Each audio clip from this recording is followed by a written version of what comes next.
Bien. Bonjour à tous. Merci beaucoup pour votre invitation. Et effectivement, 13 mois après la publication de la loi, beaucoup de choses ont été lancées. Vous avez beaucoup de questions et l'objectif aujourd'hui, je crois, c'est de pouvoir y répondre le plus précisément possible pour que la dynamique de la loi qui a été lancée et qui va au-delà de nos espérances, la ministre a eu l'occasion récemment de communiquer sur des premiers résultats, parce que tout n'est pas encore en place, mais on a une dynamique de l'apprentissage notamment qu'on n'a jamais connue dans l'histoire de notre pays, avec chaque mois, depuis quelques mois maintenant, un nouveau record du nombre d'apprentis qui est battu dans notre pays. Et on a de bon espoir que la dynamique se poursuive dans les mois qui viennent et dans les années qui viennent. Je pense que ce qui est intéressant dans les 3-4 minutes que je voudrais prendre là maintenant avant de répondre très directement à vos questions, c'est de redonner le sens de la loi qu'on a essayé de bâtir au ministère du Travail avec Stéphane et toute l'équipe du ministère. Parce que toutes les réponses qu'on va apporter avec Stéphane dans ce webinaire, elles sont drivées, si vous me passez l'expression, par le sens que je vais rappeler en quelques minutes très rapidement. Le point de départ, c'est la conviction que la mondialisation, c'est d'abord une bataille des compétences. C'est-à-dire que ce qui va faire la place de la France et de l'Europe dans le monde, ce qui va déterminer notre niveau de vie, le niveau de vie de nos enfants, le niveau de vie de nos petits-enfants dans les années qui viennent, les décennies qui viennent, c'est les compétences qu'on sera capable de former ou pas dans notre pays et les talents qu'on sera capable d'attirer ou pas dans notre pays. Sur les dernières années ou les dernières décennies, il y a plusieurs facteurs qui ont fait la puissance et le rayonnement d'un pays. Notre conviction, c'est qu'au XXIe siècle, ce qui va se jouer entre les pays, la compétition économique qui va se jouer, ça va se jouer pas tellement sur le coût du travail, n'en déplaise au patronat, ça ne va pas se jouer non plus sur le niveau de fiscalité, même si tout ça est évidemment déterminant, mais ça va d'abord être sur les compétences. Et c'est les pays qui vont avoir le meilleur système de formation initiale et continue qui vont tirer leur épingle du jeu de la nouvelle répartition mondiale du travail qui est la mondialisation. Et donc cette loi, la loi pour la liberté de choisir son avenir professionnel, c'est en un mot une politique des compétences pour la France, pour les années et les décennies qui viennent. Essayer de poser les fondements de cette politique des compétences pour que notre pays gagne en Europe, avec l'Europe, cette bataille des compétences, encore une fois, qui est fondamentale pour notre avenir, notre économie et notre avenir à tous aussi comme individus. La deuxième conviction, rapidement, c'est que pour réussir cette bataille des compétences, il faut faire autrement qu'auparavant. Et il faut réussir une révolution culturelle, qui, pour le dire très simplement, consiste à faire en sorte que la société au sens large, c'est-à-dire les organismes de formation, les entreprises, les individus, prennent conscience de cet enjeu-là et prennent conscience du fait que leur avenir, leur parcours professionnel et au niveau des entreprises, là aussi leur avenir, leur profitabilité, leur capacité à gagner des marchés, c'est sur les compétences que ça va se jouer.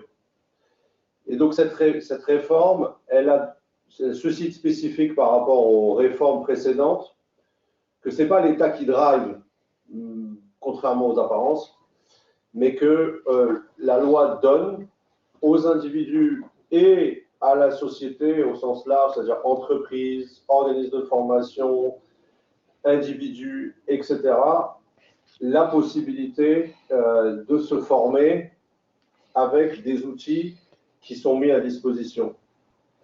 Et donc, c'est le principe de la réforme de l'apprentissage qui n'est pas une réforme où, une fois de plus, on a bougé des curseurs, le quota, le barème, quelle est la part qui va aux OPCO, quelle est la part qui va aux régions, etc. Mais on a refondé une politique d'apprentissage avec une nouvelle philosophie qui est justement celle-là. Ce sont les CFA, les organismes de formation, les entreprises qui savent mieux que l'État, tout ministère confondu, où sont les besoins en compétences de demain.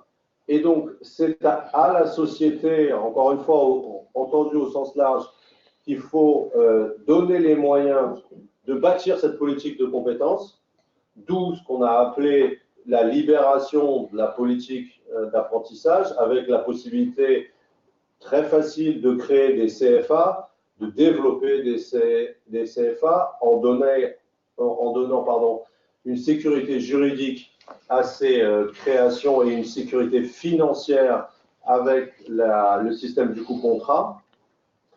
Donc ça, c'est pour l'apprentissage. Évidemment, on va revenir dans vos questions sur les modalités techniques, mais la philosophie et l'objectif, c'est vraiment ça.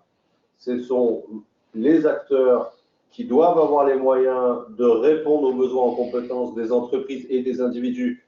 Et il faut les libérer de tous les carcans administratifs qu'on a mis depuis 30 ans sur eux dans le pays. Et c'est ça qui crée la dynamique. Et je pense que les premiers chiffres de 2019 nous donnent fondamentalement raison. On verra dans les années qui viennent. Je suis assez confiant sur le sujet.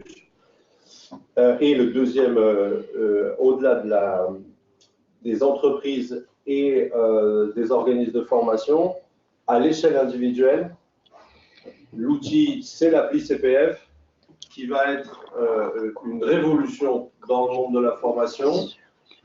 En novembre, la ministre lancera cette appli CPF, 33 millions de personnes. On va être le premier pays du monde à créer une telle application et qui permettra à chaque individu d'avoir accès à l'ensemble de l'offre de formation du pays de façon simple, lisible et directe.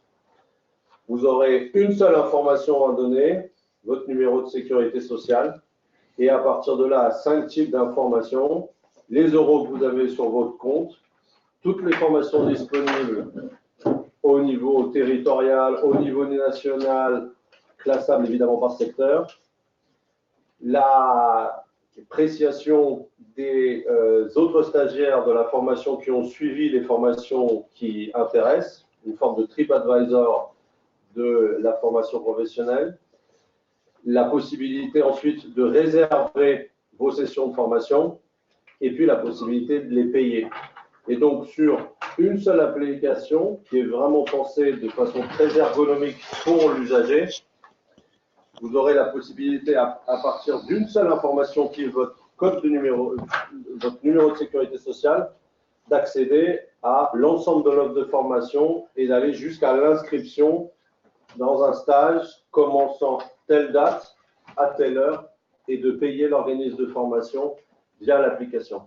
Et donc c'est ça qui va donner aussi aux personnes, avec le conseil en évolution professionnelle qui va aider les personnes dans leur parcours, c'est ça qui va donner l'autonomie dont on a besoin pour réussir cette révolution culturelle.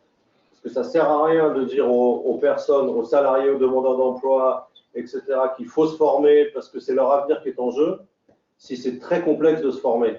Et le pari de l'appli, c'est que ça devienne très très simple de se former. Et c'est pour ça qu'on a mis ce pari sur cette nouvelle technologie pour rendre la formation accessible à l'ensemble des salariés et des demandeurs d'emploi et évidemment, dans un deuxième temps, des fonctionnaires et des indépendants. Donc voilà, je ne veux pas être plus long en propos introductifs.